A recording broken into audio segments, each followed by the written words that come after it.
Ce drôle de siège jaune est un héritage d'une autre époque. C'est la carcasse du trône de Bokassa Ier, l'ancien président puis empereur autoproclamé de la Centrafrique. Dans les années 70, le trône n'avait pas tout à fait la même allure, mais après le règne de Bokassa, la tête d'aigle a été pillée de son or et de ses diamants. Le trône a ensuite été stocké dans une cour du palais omnisport de Bangui et laissé à l'abandon pendant plusieurs années. Mais des jeunes centrafricains qui se décrivent comme patriotes l'ont récupéré sans autorisation et ont décidé de le peindre en jaune pour l'exposer en pleine rue. Explication de notre observateur, Christian Oliver.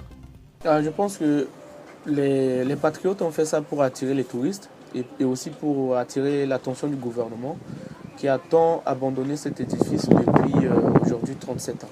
La réaction des gens était multiple. Pour d'autres personnes, c'était une satisfaction de voir ce trône refaire surface.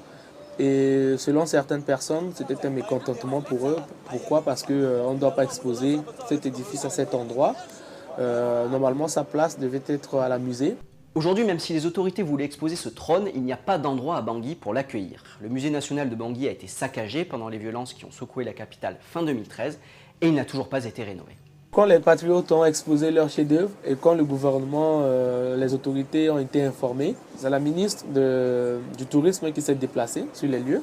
Il a ordonné l'arrestation des jeunes qui ont pris l'initiative d'exposer ce trône. Et après, il a donné l'ordre qu'on puisse retirer cet édifice du lieu.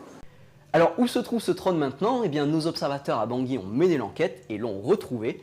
Il est caché derrière des bouts de tôle et de bois dans une cour du ministère de la Culture.